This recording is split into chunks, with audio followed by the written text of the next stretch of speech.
Welcome to a deep dive. Today we're plunging into the icy, pretty spectral world of Samuel Taylor Coleridge's massive poem, The Rime of the Ancient Mariner. It's definitely epic. And our text, it comes from Project Gutenberg, right? So Hmm. everyone can access this amazing and frankly quite strange story. Strange is definitely the word. I mean, the whole setup just grabs you immediately, doesn't it? Oh, absolutely. You have this ancient sailor, looks totally weathered, probably terrifying, and he stops a young guy who's just trying to get to Oh, a wedding. yeah, you can hear the party starting, and this mariner just fixes him with that glittering eye, as the poem says. Right, and basically forces him to listen.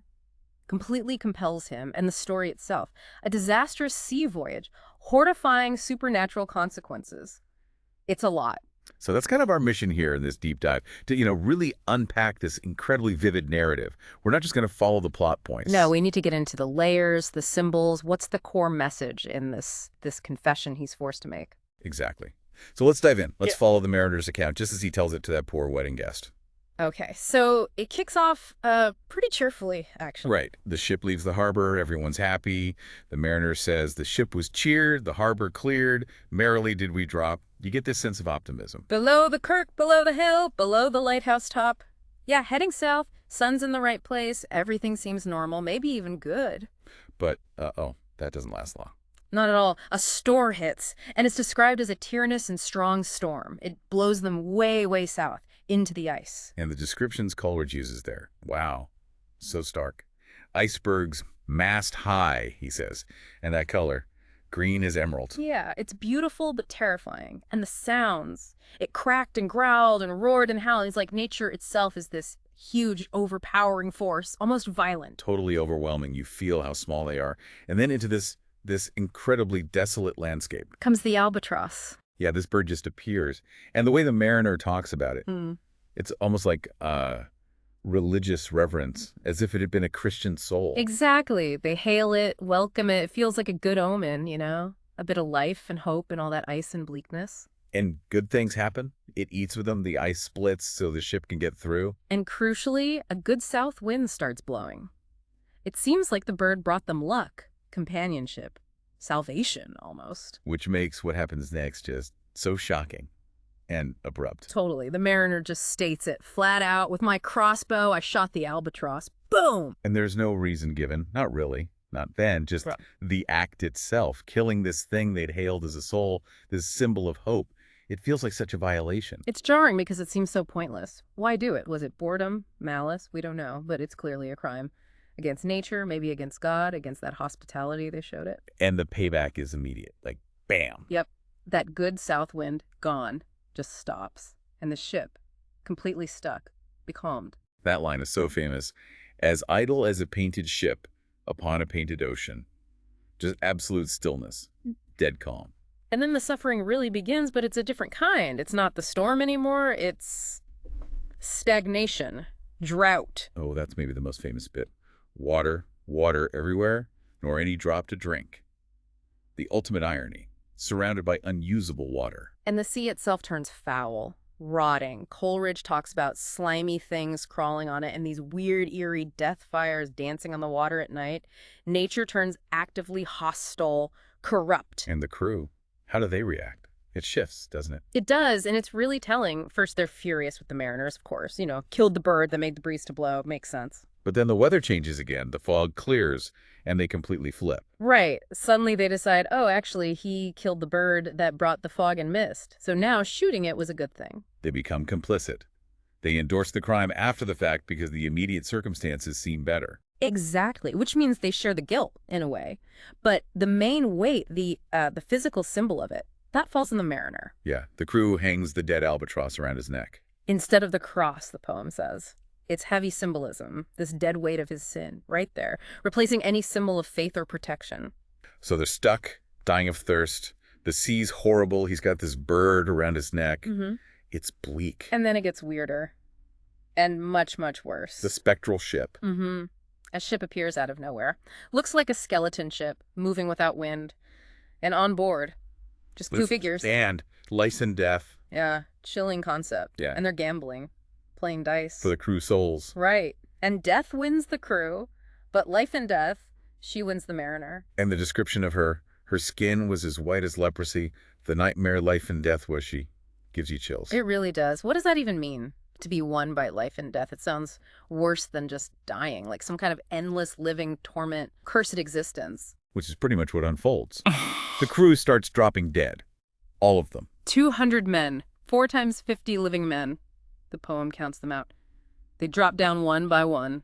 And they die staring at him, cursing him with their eyes. Yeah, that detail is brutal. And the sound their souls make leaving their bodies. Like the whiz of my crossbow. Tying it right back to the original act. The killing of the bird echoes in the death of the men. So now he's utterly alone. Worse than alone, surrounded by corpses who are somehow still cursing him with their dead eyes. For a week, right? Yeah. 7 days and nights like that. Can't die, can't even pray. Just trapped. It's the absolute rock bottom. Complete isolation, spiritual, physical. The punishment fits the crime in a way. His act isolated him, and now he's experiencing total isolation. But it's right here, in this absolute pit of despair, that something changes. The turning point. Yeah, it's kind of amazing. He's just sitting there watching the water, and he sees the sea creatures, the water snakes, the same slimy things that seemed part of the curse before. But now, he sees them differently. He describes their colors, blue, glossy green, and velvet black. He sees their movement, a flash of golden fire. He sees beauty. Unexpected beauty in these creatures he previously found repellent, and then, crucially, it's not a calculated act, it just happens. A spring of love gushed from my heart, and I blessed them unaware. He feels love for them and blesses them without even thinking about it, spontaneously. It's genuine, a connection with living things, with nature, with God's creation that wasn't forced, and the result? Instantaneous. Yeah. The albatross fell off and sank, like lit into the sea. Gone. The physical manifestation of his sin, the burden, is lifted the moment he reconnects with the living world through love and appreciation. That's the start of his path back. It's not redemption exactly, not yet, but it's the beginning. Right. He can finally sleep, and then it rains. Real fresh rain. He can drink. It feels like a cleansing. But the journey home is still extremely weird. Oh, yeah. The supernatural stuff isn't over. Not by a long shot. The ship starts moving, but there's still no wind. How? The dead men. They get up. Uh-huh.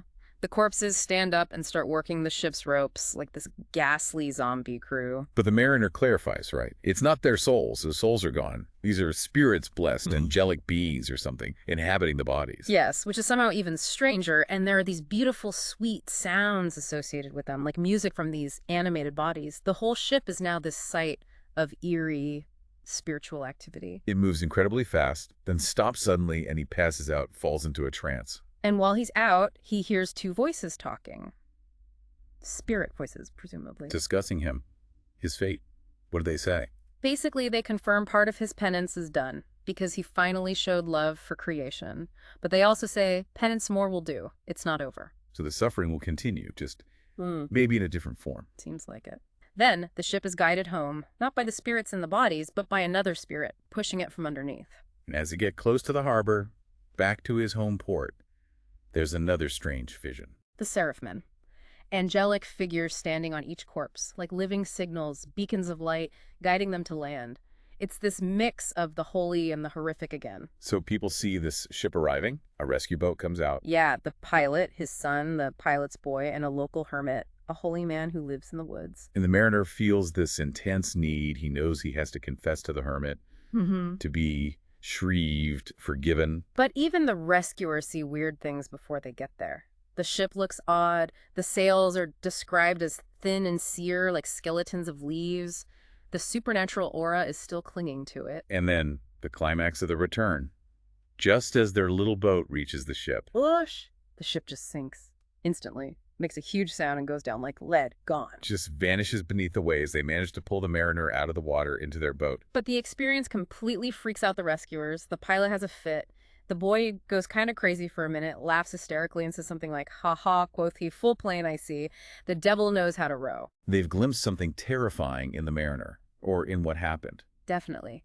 And the mariner, as soon as he's safe in their boat, begs the hermit to hear his confession.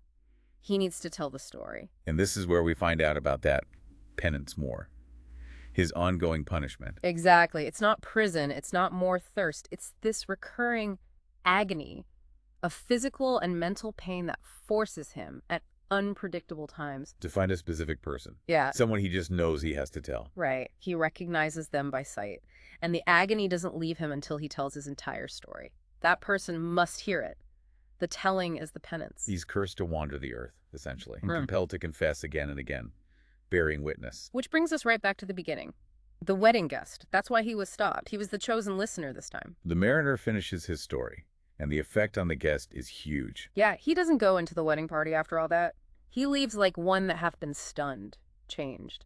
The poem says, "A sadder and a wiser man, he rose the morrow morn." The story itself transformed him. And the mariner gives him and us the final takeaway message.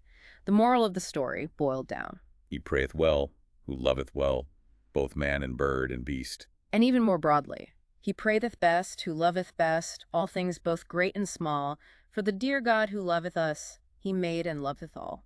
That really lands, doesn't it? After everything he went through, his crime was against one of God's creatures, a violation of that interconnectedness. And his punishment was horrific isolation.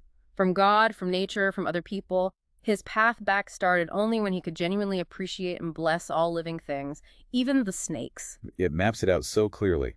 Sin, isolation, suffering, and then a glimpse of redemption through connecting back to creation with love. It's such a foundational piece of, English romanticism. All those themes are there. Nature's power, the supernatural, the individual's intense inner journey, spirituality. And using that old ballad form gives it that timeless, almost mythic feel, like a ghost story but with profound depth. Absolutely. It's a spiritual journey, terrifying and weird, but ultimately about finding a way back, however difficult and ongoing. Which leads to that final thought, maybe for you listening. Why is the penance the telling? What's the power in being forced to bear witness like that? Yeah, what does it do to the mariners to have to relive it? And maybe more importantly, what does it do to the listener, like the wedding guest, or like us having heard it now? What's the impact of receiving a story like this? Something to think about. Thank you for joining us on this deep dive into the Rime of the Ancient Mariner.